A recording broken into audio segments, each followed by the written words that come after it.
Mi esposo tenía otra familia y pagó su casa con mi dinero y trabajo. A veces me pregunto cómo es posible que el ser humano sea capaz de vivir una mentira tan elaborada sin que le tiemble el pulso ni un solo segundo.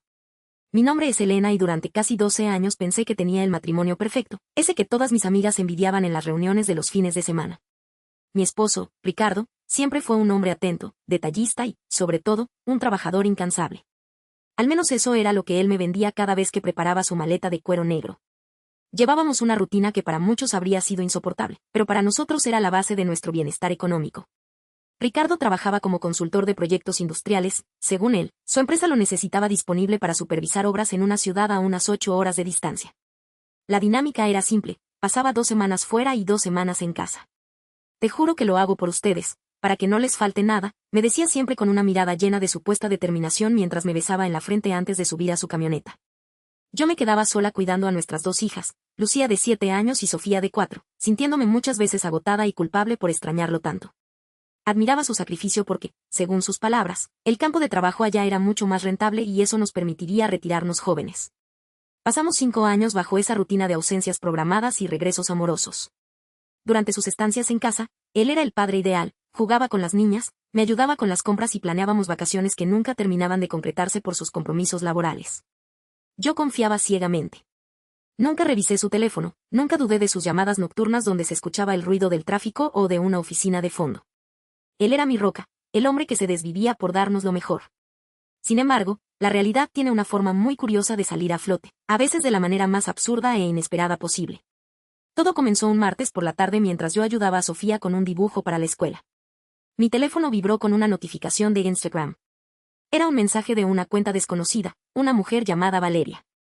Al principio pensé que sería spam o alguna solicitud de venta, pero el mensaje decía algo que me heló la sangre. Hola, Elena, perdona que te moleste, pero he notado que en tus fotos de perfil aparecen 2 niñas con un hombre que se parece mucho a mi pareja. ¿Podemos hablar? Mi corazón empezó a latir con una fuerza que me dolía en el pecho.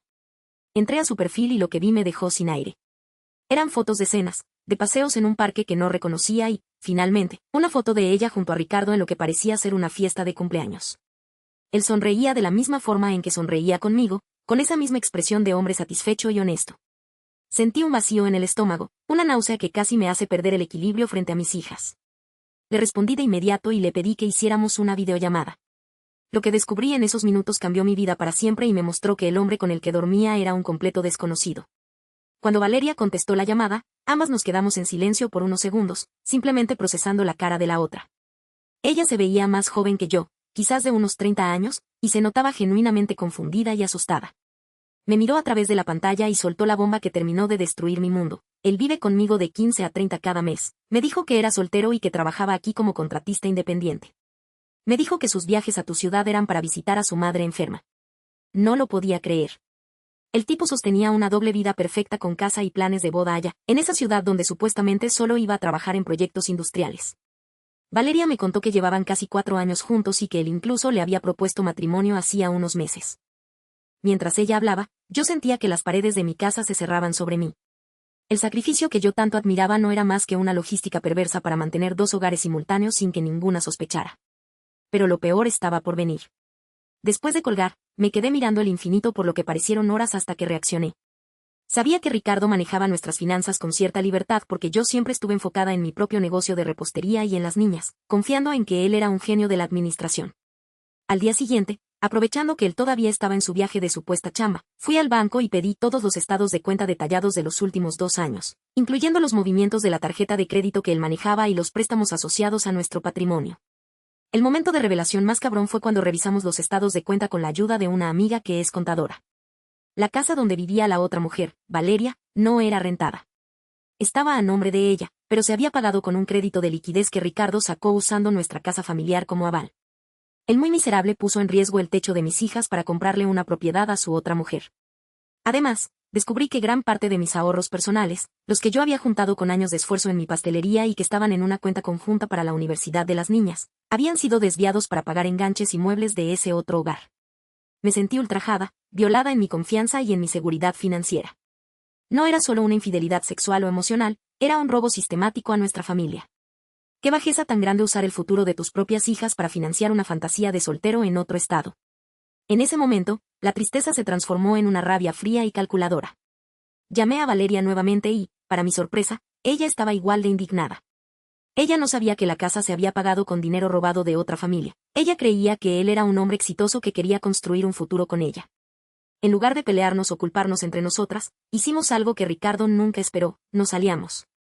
Pasé las siguientes 2 semanas recopilando pruebas, hablando con abogados y preparando el terreno para su regreso. Edit 1. Han pasado 3 semanas desde que descubrí todo y la ejecución de nuestro plan fue más satisfactoria de lo que imaginé. Cuando Ricardo llegó a casa el viernes pasado, esperando su cena caliente y sus pantuflas, se encontró con que la chapa de la puerta principal había sido cambiada. Todas sus pertenencias, absolutamente todas, estaban en bolsas de basura apiladas en el porche. Cuando intentó usar sus tarjetas para irse a un hotel, se dio cuenta de que todas habían sido canceladas o bloqueadas por sospecha de fraude, algo que yo ya había gestionado con el banco tras demostrar los desvíos de fondos. Estaba furioso, gritando en la puerta, pero yo ni siquiera salía a hablarle. Le envié un mensaje de texto que decía simplemente: habla con mi abogado, Valeria ya me contó todo sobre la casa nueva. El silencio que siguió a ese mensaje fue sepulcral. Se dio cuenta de que su castillo de naipes se había derrumbado por completo. Pero la cosa no se quedó ahí. Valeria también lo echó de su vida y, siguiendo el consejo de mi abogado, ambas presentamos demandas de pensión alimenticia y denuncias por fraude procesal y patrimonial de forma simultánea en ambos estados. Él pensó que podía jugar con 2 mujeres y mantener el control, pero no contó con que la verdad siempre encuentra una grieta por donde filtrarse. La presión legal empezó a asfixiarlo rápidamente porque ahora tenía que responder ante 2 tribunales distintos. Al perder el apoyo logístico y emocional de ambas casas, el estrés lo hizo cometer errores garrafales en su trabajo real.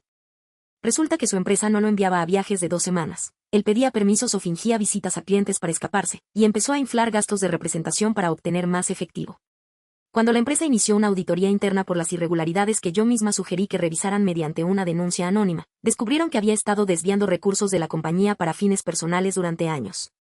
Actualización 2. Ha pasado casi un año desde aquel día y las cosas finalmente han tomado un rumbo definitivo. A Ricardo lo despidieron de su empleo sin derecho a liquidación por desvío de recursos y falta de ética profesional. Actualmente tiene 3 procesos legales abiertos y ha tenido que vender su camioneta y otros lujos para pagar apenas una parte de los abogados.